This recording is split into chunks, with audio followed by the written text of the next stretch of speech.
Okay, start recording.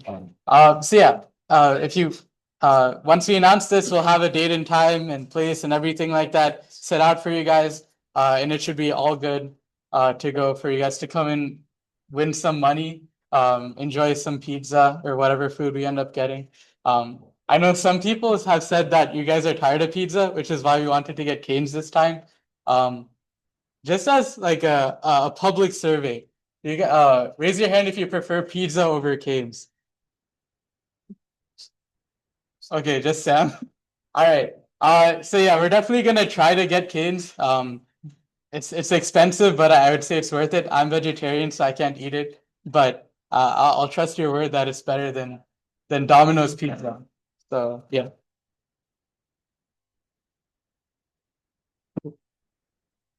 Okay. Robert, do you want to talk about the Sprintership program? Yeah.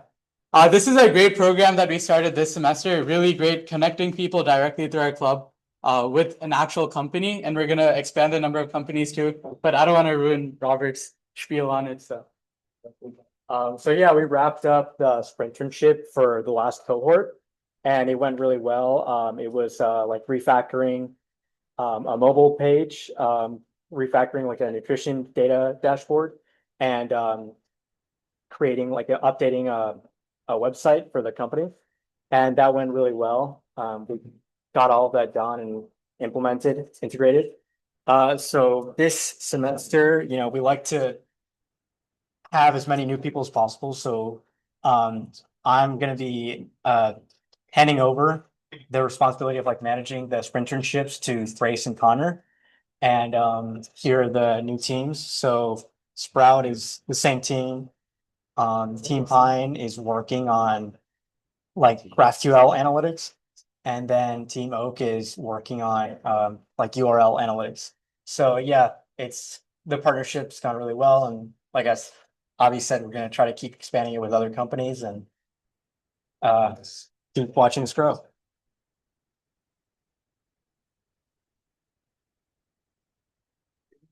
Hey guys, I'm Cameron. This semester we've moved on from Clubfinity and our dev team, led by Yining and a few other of you in here. We're working on the SEC website. So progress right now, we have a lot of like backend stuff done. We're waiting on Gator user design to build out like the wireframes and stuff for our front end. So next semester, what's next is we're going to be doing a lot of that, building out the front end, getting it ready for everyone, and then obviously building out more features and stuff.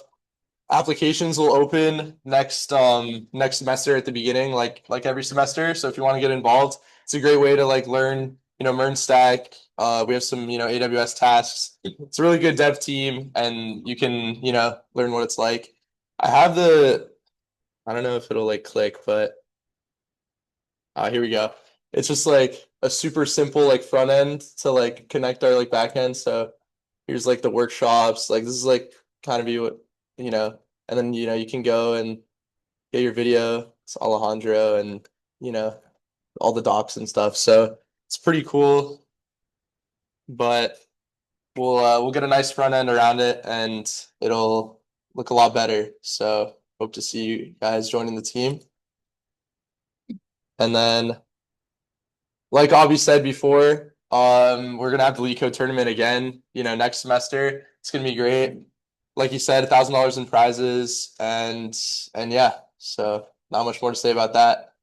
And then whenever the speaker is here, we're gonna have our fireside chat led by Lucas, and yeah.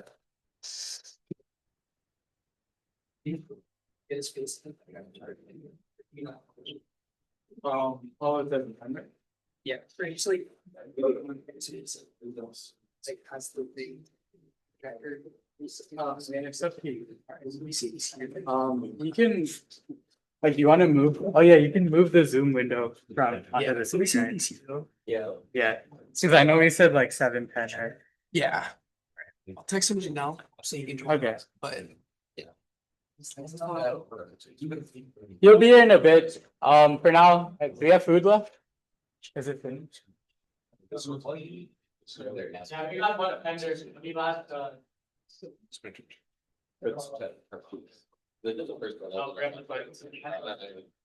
The second one, you saw it. It's supposed to be. Right. I'll grab the final one.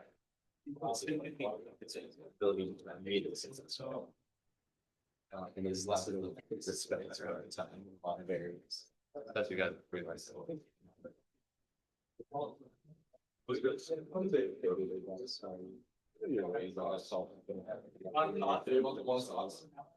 Sure. Presentation for the last.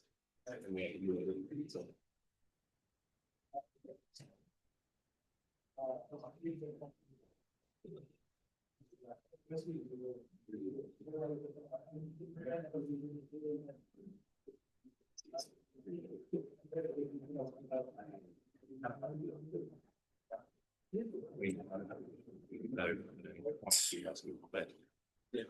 It's.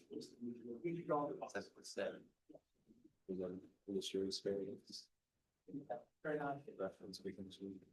That is.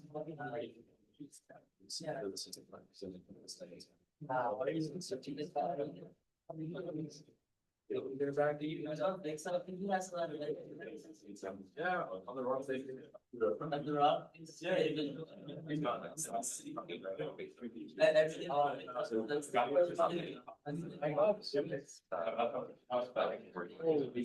Yeah. Wait, that was above the.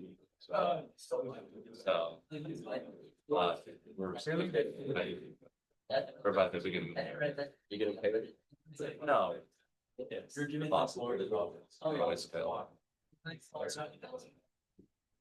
Like we have good boss. maybe. Maybe like. Three people. Yeah, each of those slides, those were each like, I don't know, on the other slides. Like I know Gracie. Went to the. Yeah, we've been on ISR there. She was. Oh, I think you have that. I said, my drink. Oh, but I feel like the first I was person. there with Tyler too. Wait, where was he moving? That been weird. Is that the great thing? It's a, you know, it's a lot of work. Yeah. So, I like eating We saw Emma there too. Emma, the TSA. Seemed like should be. Yeah. So, got new TA positions. They're trying to get. Oh, I remember you told me all. Because I got it was through the cure class. Oh, I took it in my class. And he mentioned at our meeting the other day, he's looking at the undergrads. Interesting. How many hours? I don't know. This is like his first step. I'm trying to get on board because they could do 10 hours. I'm only 10 hours. What a second possibly go. Let's see. I hate you. It's not terrible to able to try. They do it. Garbage. I don't know. 2 hours. No issues. I don't know any false and not worth zero. Yeah, I don't think I got. I only got 5 hours. Full time. I know I sound like I have a age. Oh, yeah, like 67. Yeah, it's just like something like you just like the ball. That's like. That's it. We'll live with that. I know. There was a problem with it. Like, showed up like one of our in-person events. On the team. The salary. He didn't say. I don't know what his deal is. But 3 questions. Yeah. He says all 9. I guess like I'll get back to. I swear I see. Like I saw it because in one of my classes. She's a year above. Actually, the algorithm. Your passion.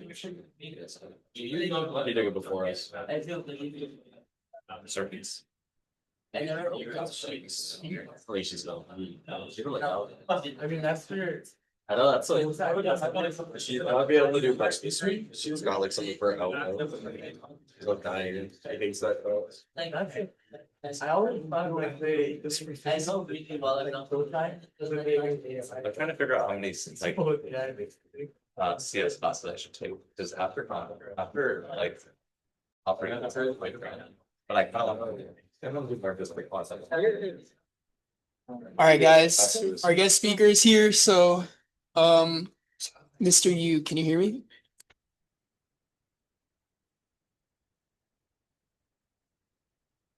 Hello. He's in the tops. I mean, Utah. Definitely Utah. Is it back? Oh. Is that ocean in the back? Which is pretty on point. Very good. The audio work? The audio work? Audio? Yeah. Good. Okay. Yeah, that's because there's 50% more. I put them. You can try Go go to like YouTube or something. Okay. Seriously. Or you can connect it to my laptop and then it'll come out. Okay. So. Yeah. Can you hear me, Mr. Yu, or no? I don't think you can hear me. I was gonna say, should Let me check. I think Zane said he could hear me. Okay. I'm not sure if it's just wrong. Because then, like that said no. You could also like connect from phone or something. okay. Oh, yeah. You're not staying for to the game. Bro, like, will get season tickets next. That's not. So. I know I said that last year, but next year will be the actual time I can see. There's a chance we get like. Here, I can connect from phone and see. Okay. He's the Kofu one. Oh, well, we guys not right now. We know a little bit in the room.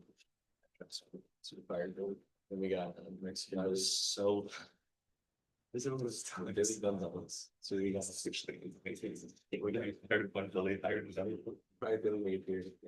Hired Mayor in a room. Billy, so we got White, Bald Billy, Harry, he's Watson, Fallon's awesome. Even more about actually that. Yeah, it says he can't hear. So try going again. Just like Billy. Yeah. Yeah. Yeah. Can you like mute that so it doesn't like Amazing. Hello, can you hear me?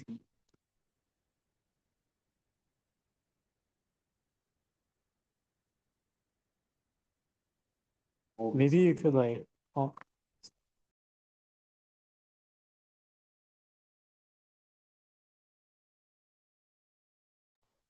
Hello, can you hear me?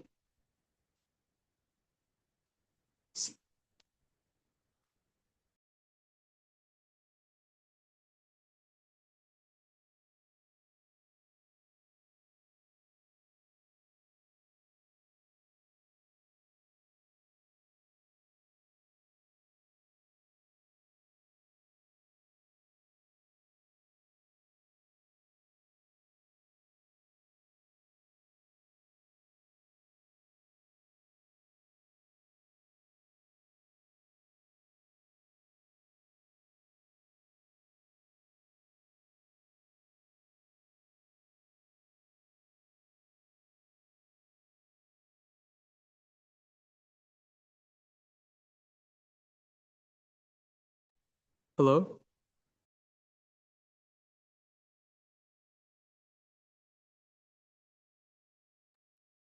Layouts and. The spot of like. You wanna try like calling him on phone?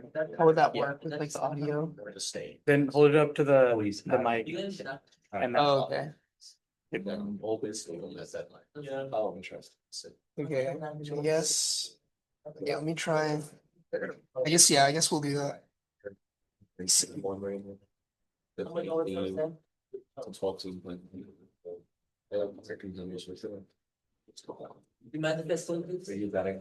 Call sheet. I do not have one of those plates came in right now. I definitely said it.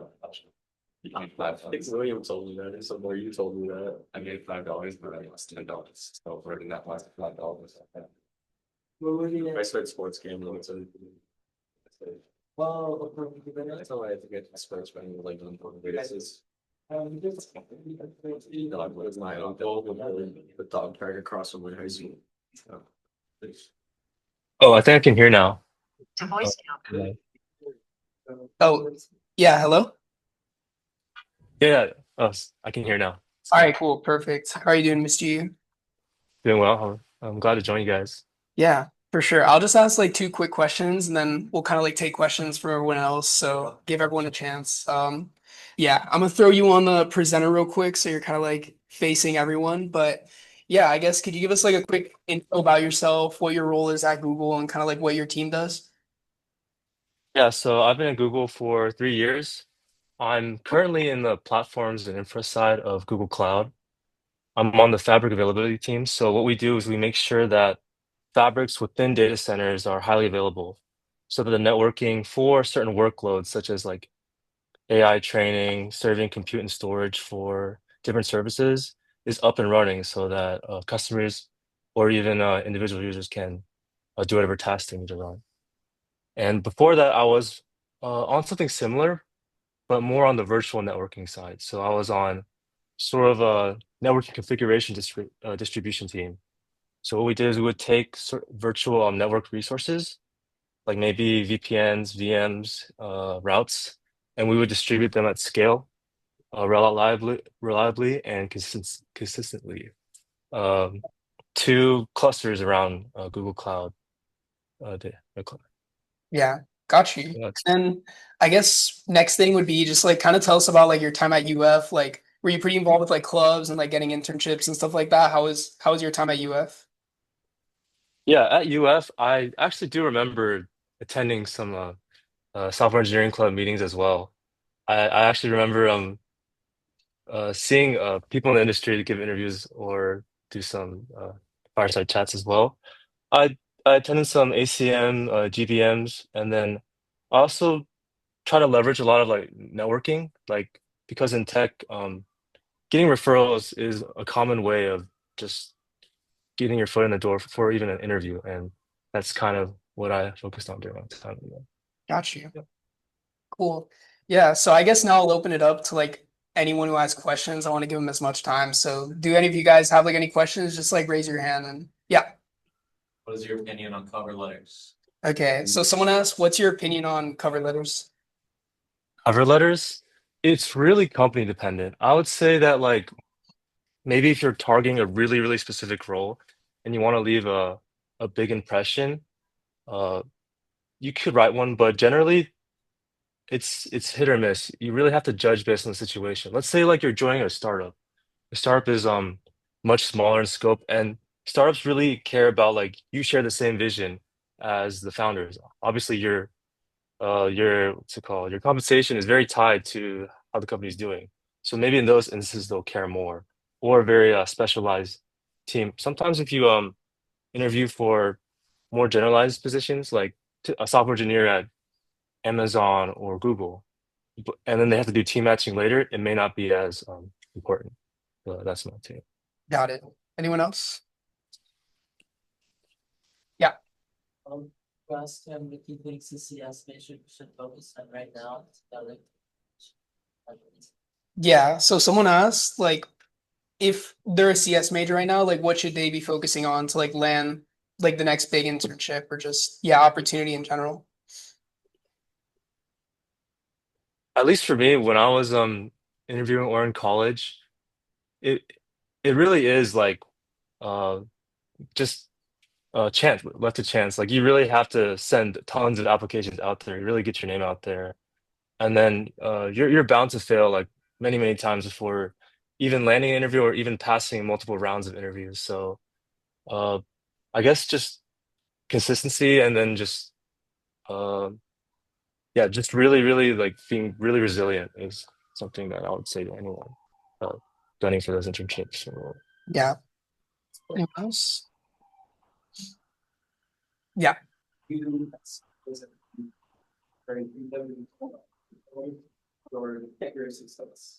Wait, could you repeat that? My bad.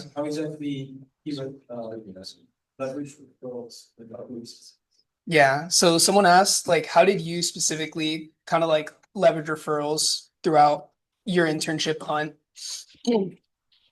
Yeah, so I had the chance through high school just to know people after high school who went to a bunch of different colleges and even people who were older than me. So sometimes I would ask them for various referrals to different companies, and then they would also give me some resume building advice and um, also like some like because some companies they actually have like a theme or a question bank to their questions, so you can ask someone through referral or someone that might could help you like sort of what to focus on when studying as well. So it's pretty ad hoc depending on the company and like the type of role, but yeah, just like family connections, friends, through clubs, through alumni, just all of that. Yeah, got it. Anyone else? Yeah. Yeah. So once they get the internship, like what's the advice they do over so Yeah, so someone asked like once they do get that internship, like how would they go about kind of like networking and kind of like just making the most of that experience in general? Yeah, some companies do a good job of trying to get you to meet other interns in your cohort, and then you can just meet people interning at the same time. I'd also like really advise to just try to establish like a maintain connection with like all the teammates you're working with. I think usually senior team members or people who've been on the team have a lot of really like bespoke knowledge on the systems they're working on, and you can really gain a lot of insight as well. And depending on the company, like you could also try to like network with people working on different components related to you or different organizations entirely. And then for startups, maybe you can meet people through other startups. It also depends on like um what area you're located in. Like prior to like I recently moved to New York, but prior to New York, I was in the Bay Area.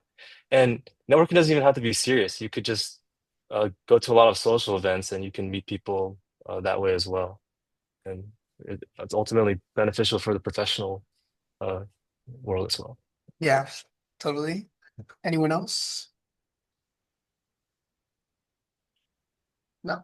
That's how. Yeah, yeah. Go to economics, like, CS question. Yeah, so someone asked what types of projects like they should be focusing on, maybe like giving examples like to projects you had before landing Google that helped you land it, or what projects do you think in general that CS majors should work on?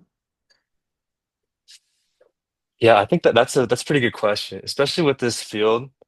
Um, the projects like change all the time. I don't really have a perfect answer for that, but I mean, if you really want to focus on the buzzwords at the moment, you can try to work on like agentic sort of projects. But ultimately, like something that some recruiters or interviewers like, they really like to see like sustain like passion for a side project. I think, or even more ambitious would be like contributing to open source. That's something that uh, can be done as well. But in general, they just like to look at or search for something that demonstrates like yeah, passion or something niche. Yeah, that makes a lot of sense. And then kind of just ask like a question of my own, like what's something that you felt that maybe you didn't take like the most advantage of, like being a student at UF? Maybe if it was like a club or like a resource on campus, like what do you feel that maybe you could have taken more advantage of as a student? As a student, at least for me, I think I could have done a better job of like leveraging like professor or TA connections. I think I didn't think I regret not maybe pursuing like yeah, just following up on professors as a reference and just seeking their professional advice as well because uh, they can be a really good resource since they've been in the industry or academia for a while. Yeah, for sure. Anyone else? Yeah. Um, how much does he value research? What's this? With the main goal of editing? Yeah, so he's asking kind of like how much you value research in terms of like getting an internship. Do you feel like research is kind of like a vital part of getting an internship, or you feel like you could get by without doing research? It also that really depends on like the type of role you want to do. Um, it can be a differentiator if you're trying to interview for that specific uh like role, and it always looks nice on the resume. But I wouldn't say it's a must need. There's other ways to make your resume look nice if you want to land a role. Yeah, for sure. And then I guess another question, like CS is like a pretty broad field, so I guess like how would you advise like someone who's trying to know like what their niche is, whether that's like AI or like distributed systems or even just like front end, back end. Like, how would you advise someone to kind of like figure out what field or specific niche they want to get into within Sui? I would say that that's pretty challenging. I think like just the general concepts of like the computer science degree and software engineering, they're not always aligned. Like when I um intern, I didn't even truly like know what working on distributed systems was about. Because like in college, you're mostly learning about like more core things like operating systems, networking, visual logic. I think a good way is maybe like take a look at some engineering blogs, although they can be a bit like dense and use a lot of jargon. That could kind of give you a vague idea of what you want to do. But in general, I wouldn't worry about it too much because when you first join the industry, you're more in a generalized like, role. So you can kind of see what you like or what you find really intriguing. And then ultimately you can hop to a different position or specialty. I'd say right now, unless you're willing, like if you really want to focus on specialty and then do research post grad, then you can get land that like specialized role, like maybe systems, AI, compilers, like something really technical. But in general, being in the field, like as a new grad, it's more general anyway, so I wouldn't worry too Yeah, much. no, totally. That makes a lot of sense. Anyone else? Yeah. There any non-CS electives that you talk that you felt really enhanced this? Yeah, so we asked if there were any like non-CS related electives that you felt like really like helped you out, I guess. On CS related electives, I mean, I guess like for pure utility stuff adjacent to computer science would help, like statistics and math. Uh, for other stuff, like maybe if you're going to work in like fintech or biotech, taking some electives would would help as well. But I would say that like just it's I don't think every class needs to be just targeted towards it. Sometimes if you just take some classes you personally enjoy, you can demonstrate like passion, have something to talk about to differentiate yourself. Yeah. Anyone else? Yeah. Yes. So what are some of the most important things you can do to prepare for any interview? Yeah, so someone asked like what are some things that you could do to kind of like prepare for the interview once you do land one? What are the most important things you'd say you did when you were prepping? Mhm. So for companies, they actually have like types of questions they like to ask. Like within the we can call it like the leak code section where they ask like algorithmic questions. Some companies like to ask like tree problems more. Some like to ask graph or DP. So you can kind of try to find uh, those resources online to see like what sort of questions they like to ask. Another interview they also like to do is the behavioral. And something I actually tell people to focus on is companies actually have like sort of points to their company culture that they post online.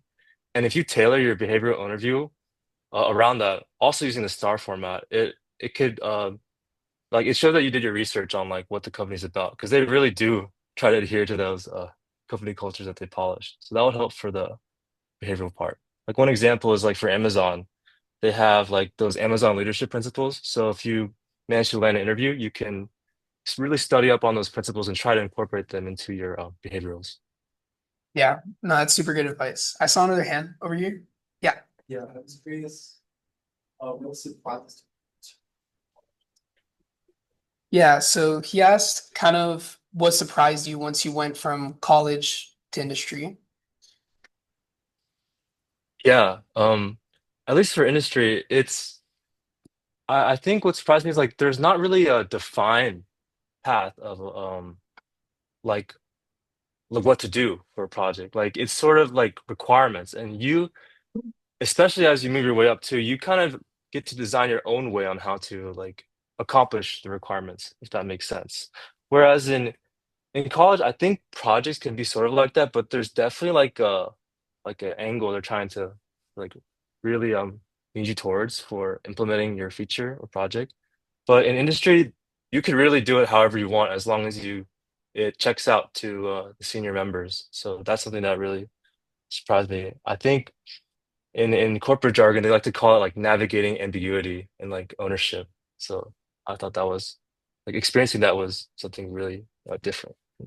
Yeah, for sure. And anyone else? Yeah. Oh yeah, there are two questions. Let me check.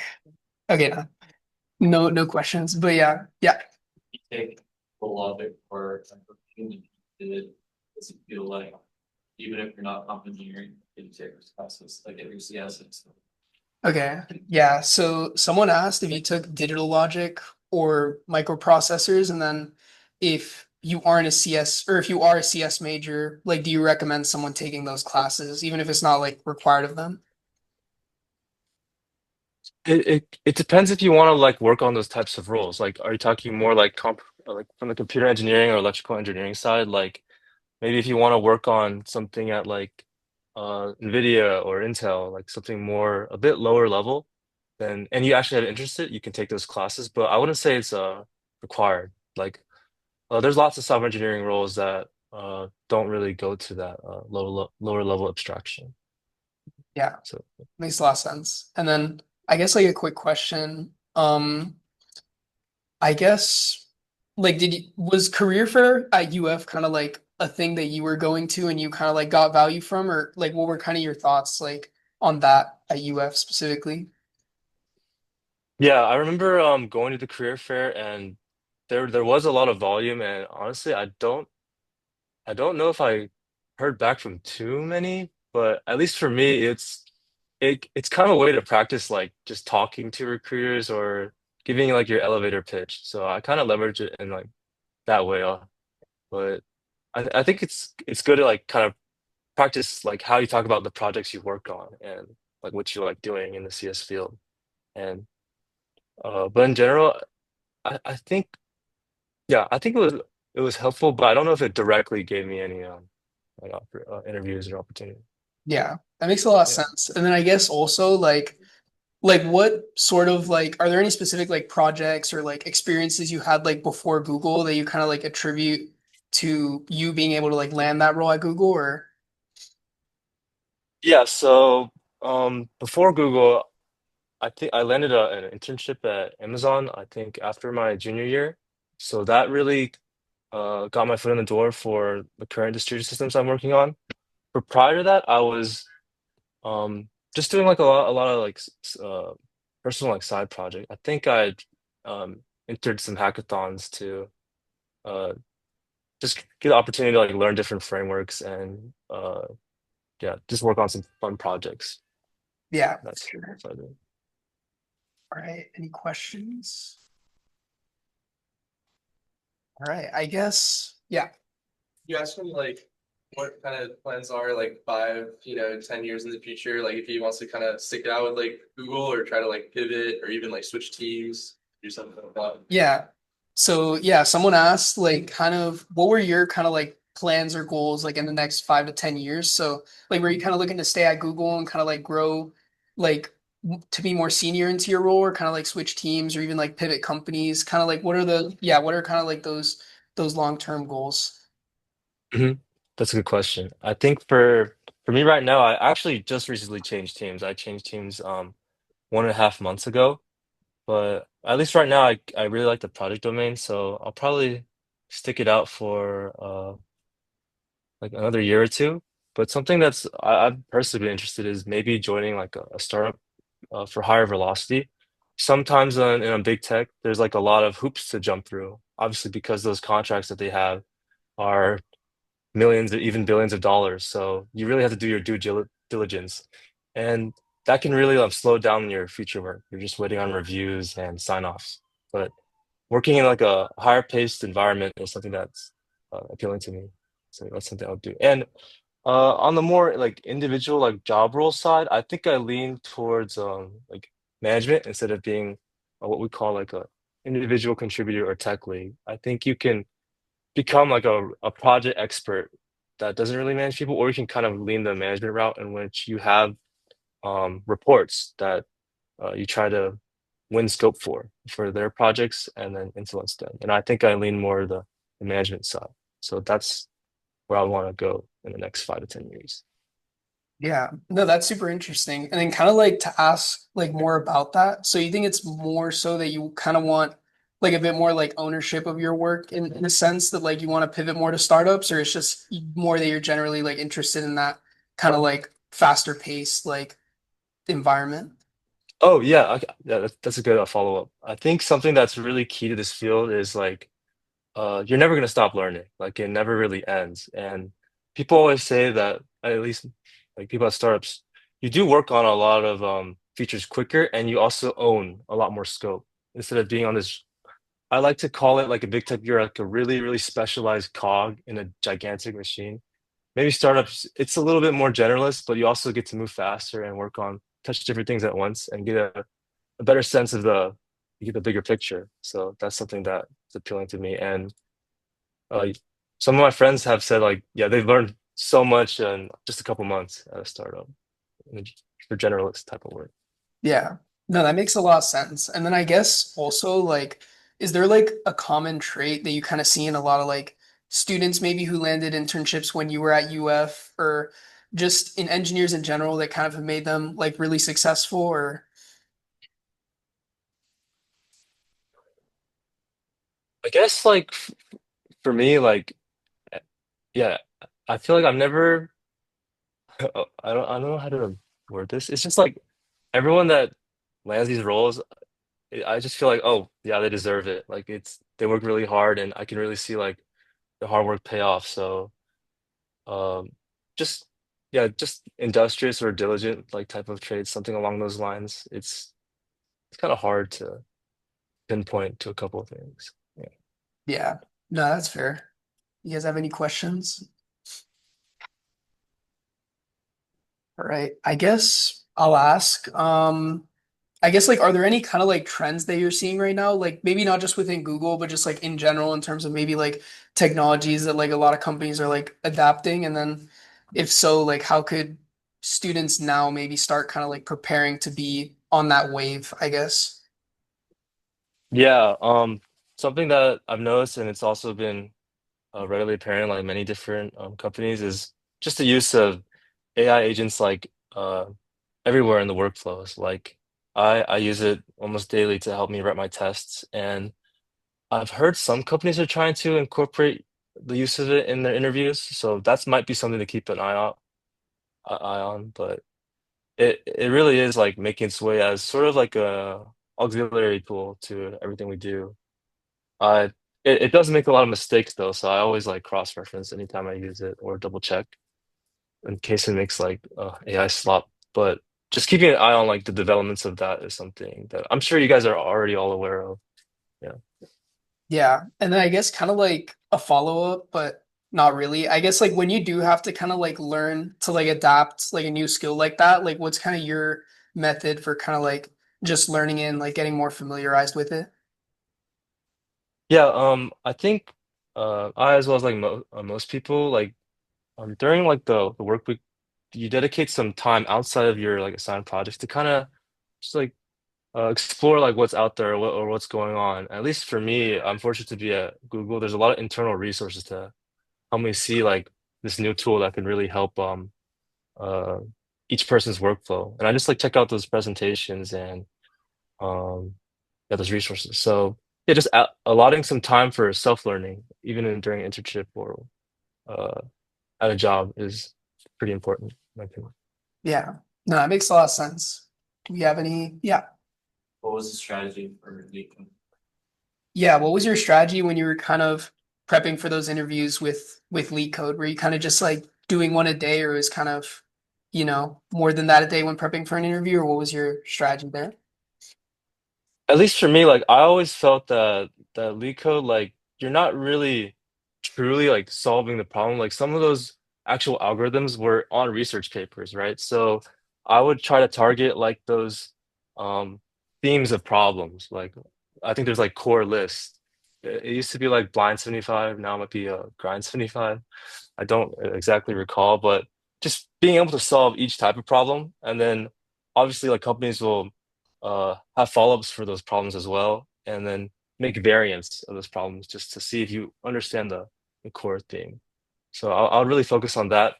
Something they're also these days is since since they also know that like leak code is a bit rote memorization, they've kind of made what I call like OOP style problems where you kind of have to design a class or with methods that solve this problem, and then you continuously build on top of that. I recently actually was doing interviewing in the summer before I did my internal team transfer. And yeah, I'd say almost every interview with various companies like Coinbase or Stripe, they actually had like this OOP style of problem. I don't know like the actual correct term, but at least to me in my head, I call it OOP. So definitely like check up on those types of problems as well as polishing leak code ability.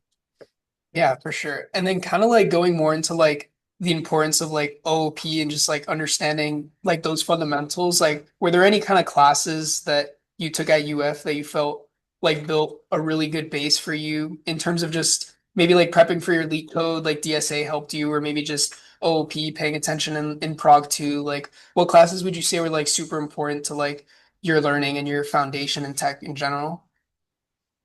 Yeah, I think at least just for interviewing, definitely like the data structures class. I also like took an elective that was I think really helpful for it might not have directly preparing for interviews, but it gave me like a sort of sense of like different how algorithms were created. I think it was called algorithm design. I think it was an elective.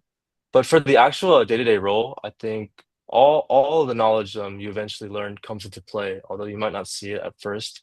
Like in operating systems, I remember sometimes bugs are caused by like race conditions or deadlocks, and those can be like extremely tricky bugs. And you might have learned it in the operating systems and like decided like, oh, I'm never going to use this, but it will show up eventually. And then even like current like I'm in distributed systems, like stuff like networking always plays a role, and like just knowing about different concepts like flow control, congestion control, like throughput, stuff like that, always appears. So I think all the classes are important for day-to-day roles, for interviewing.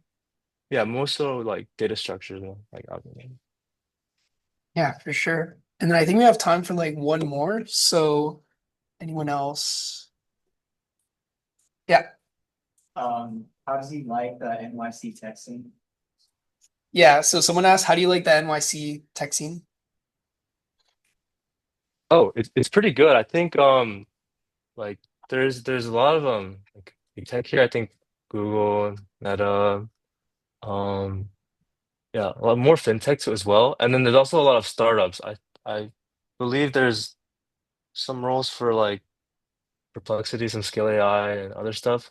It's I think the big names are here, but overall, if we're trying to compare to the Bay Area, I mean the Bay Area will just have like most of the roles, but I think New York is a no slouch.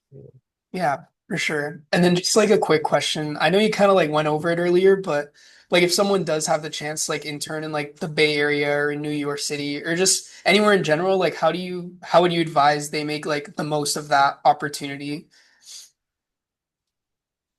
Yeah, oh, this is an interesting question. I think at least for me, I would definitely like just choose where my team is actually located. Like if your mentor is in a specific area and manager, which would be great. Um yeah, just being where they are will definitely yield the most benefit because trying to onboard or kind of learn under someone's wing remotely is pretty challenging. You actually feel like you have to sort of schedule a slot on their like kind of packed calendar or like ping them, send a chat, and then wait for a response. Whereas if you're in person, you can just like walk up to them anytime and like tap them on the shoulder and uh get a quick response to your question or help them actually look at like your code and unblock you. So I think that's probably like would yield the most benefit. At least that's my personal opinion. Yeah, no, that makes a lot of sense. And then I think this is probably going to be the last question. Do you think there's any like misconceptions about just like big tech in general, like whether that's like the interview process or like actually working there that you feel just aren't true? I think there's one that like there's like a stereotype that maybe people outside the field may have, and I don't know about you guys as well, but there's like that stereotype of sort of the antisocial like software engineer. I think like when you're actually on the job, I don't think that's true. I think something that always surprises me, at least for like being able to explain what you do, is that during meetings or like syncs, they're able to really like explain like very concisely and like but also like informatively like all the different things they're managing, how everything works, and even though there's so many like small details. So communication is actually like something that could really be a differentiator in how you work with the team and how you actually get what we call visibility. You don't you not only have to be capable in what you do, you have to make sure it's like recognized and visible to your team and even management on higher levels of the chain as well. Yeah, no, that makes a lot of sense. And yeah, I don't want to take up too much of your time, but thank you so much, Mr. Yu, for hopping on the call with us. This was all super good advice, and everyone here really appreciates it. So yeah, we'll definitely stay in touch. But have a good rest of your night. Yeah, no problem. Thanks for having me. I think it was interesting like just Yeah. getting to see what current students are worried about. And yeah, good luck on the interview season. Yeah, for sure. Thank you so Right. much. Have a good night. Yeah, thank you. Yeah.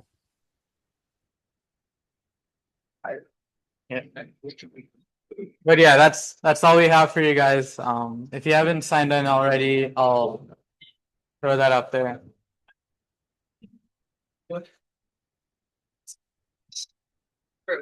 But yeah, thank you all for coming.